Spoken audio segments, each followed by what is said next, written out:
Hello, good morning. गर्भ अवस्था शिशु को पोषण के माध्यम से मिलता है। गर्भ अवस्था जो गर्भ में शिशु होता है उसको जो पोषण मिलता है वो किसके माध्यम से मिलता है, ये हमको बताना है। किसके माध्यम से मिलता है?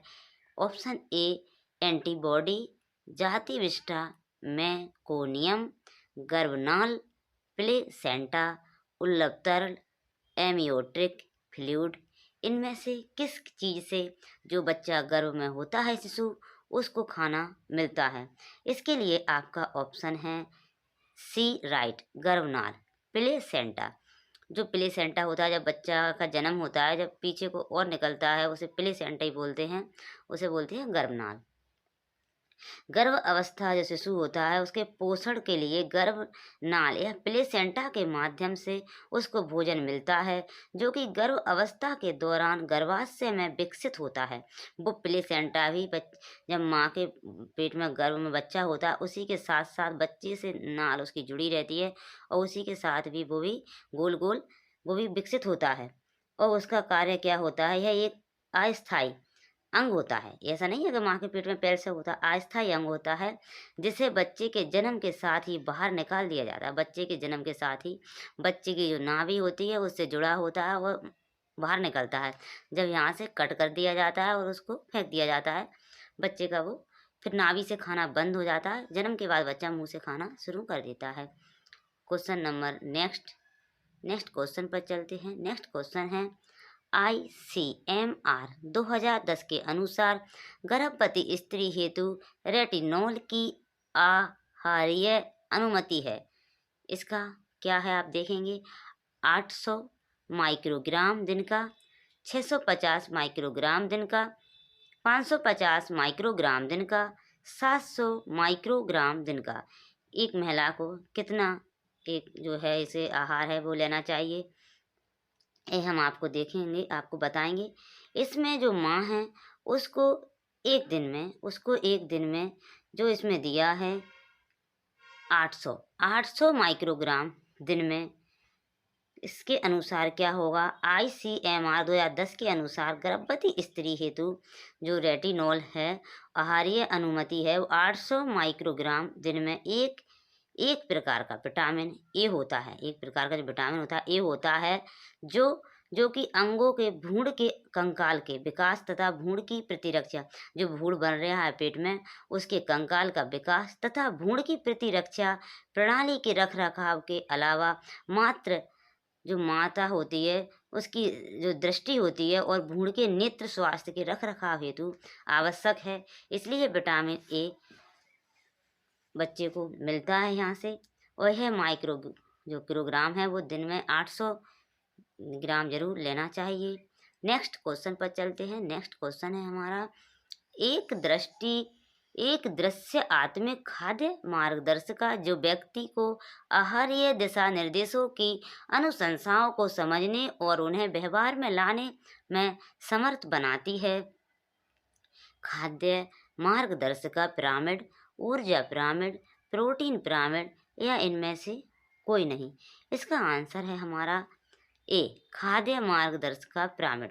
यह क्या होता है? पिरामिड आपने पता ही है, पिरामिड ऐसे होते हैं और हमें पता होता है कौन सा आहार ज़्यादा लेना है और कौन सा आहार हमको कम लेना है। खाद्य मार्गदर्शिका पिरामिड जो व्यक्ति को आहारीय दिशा निर्देशों की अनुशंसाओं को समझाने और उन्हें व्यवहार में लाने में समर्थ बनाता है।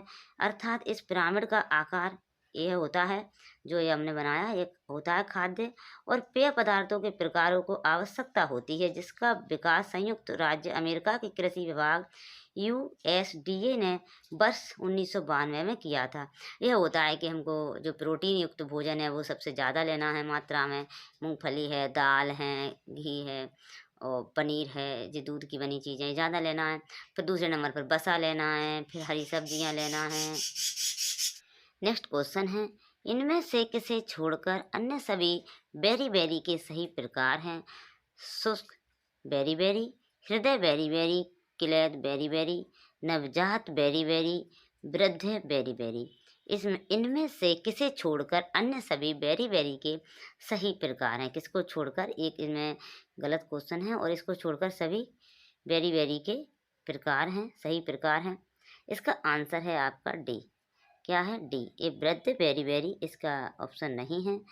वृद्ध बेरी को छोड़कर शुष्क बेरी और नवजात बेरी, हृदय बेरी, यह आदि बेरी के प्रकार हैं। यह रोग विटामिन बी वन की कमी से उत्पन्न कुपोषणजनक रोग हैं, जो कि विशेषकर उन क्षेत्रों में पाया जाता है जहाँ का मुख्य आहार चावल होता है, यहाँ पाया जाता है। नेक्स्ट क्वेश्चन पर चलते हैं।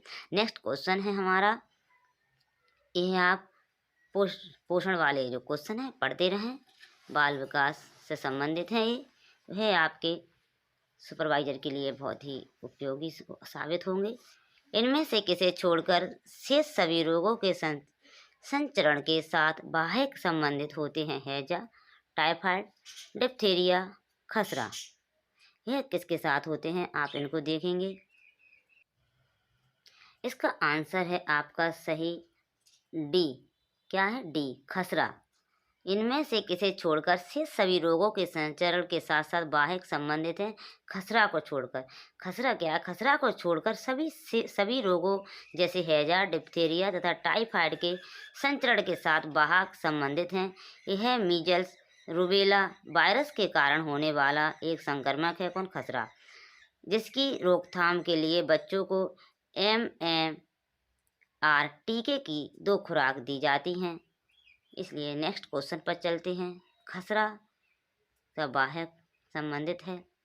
नेक्स्ट क्वेश्चन है, इनमें से कौन सा रोग प्रोटोजोआ के कारण होता है? प्रोटोजोआ एक बैक्टीरिया है, उसके कारण होता है मलेरिया, हेपेटाइटिस, टाइफाइड, डिप्थीरिया। ये पूरी जो बीमारी हैं वो आपको याद कर लेना है।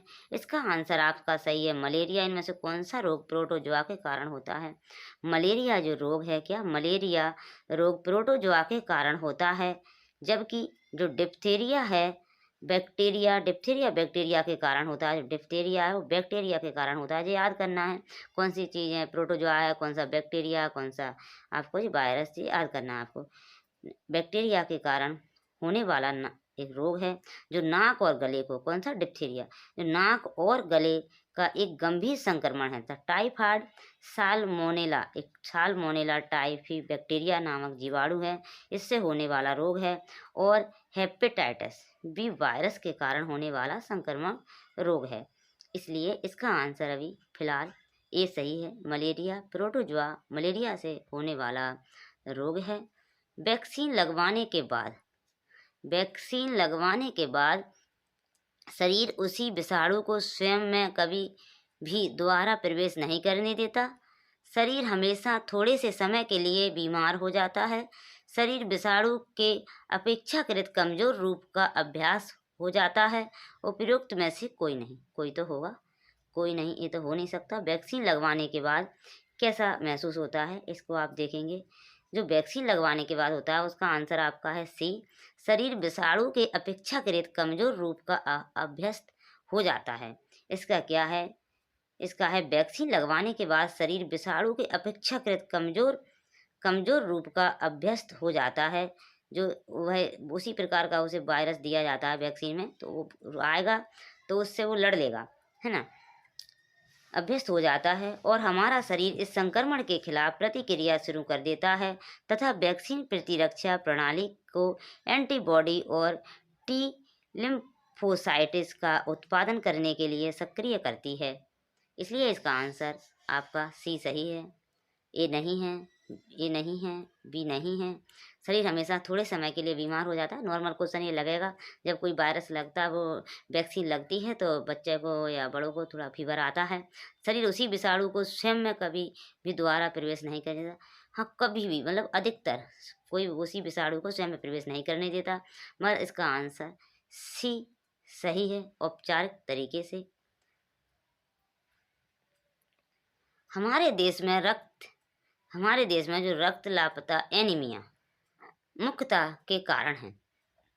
कैल्शियम की कमी मुख्यतः, क्या इसका मतलब है रक्त की कमी हो रही है, उसके कारण क्या है? कैल्शियम की कमी, आयोडीन की कमी, आयरन की कमी और फास्फोरस की कमी। क्या? फास्फोरस की कमी।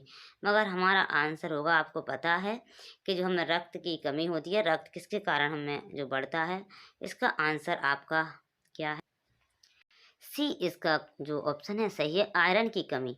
हमारे देश में रक्त लापता एनीमिया मुख्यतः आयरन की कमी के कारण होता है तथा इसमें हीमोग्लोबिन की कमी से शरीर में ऑक्सीजन की कमी होने लगती है, जिससे गंभीर थकान, कमजोरी, चक्कर आना तथा उदासीपन जैसी स्थिति उत्पन्न हो जाती हैं।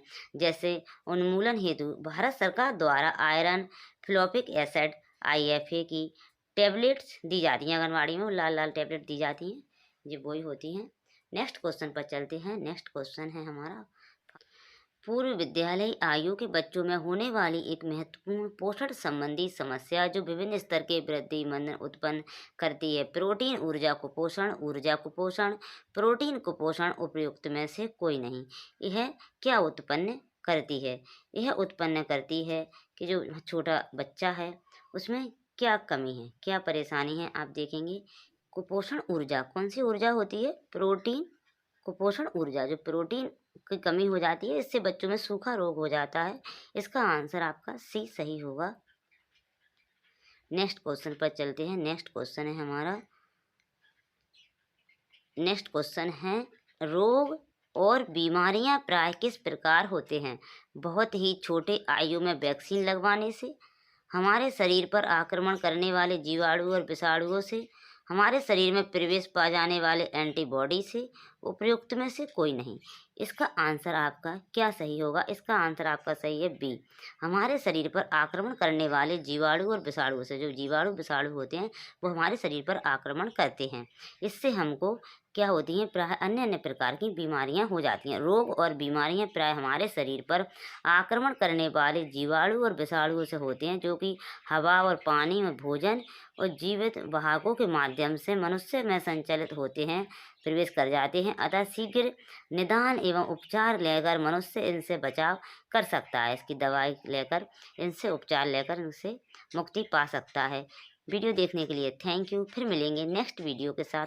अभी ज़्यादा होगा तो वीडियो लेंथी हो जाएगी, इसलिए यहीं तक वीडियो को समाप्त करते हैं। वीडियो देखने के लिए थैंक यू।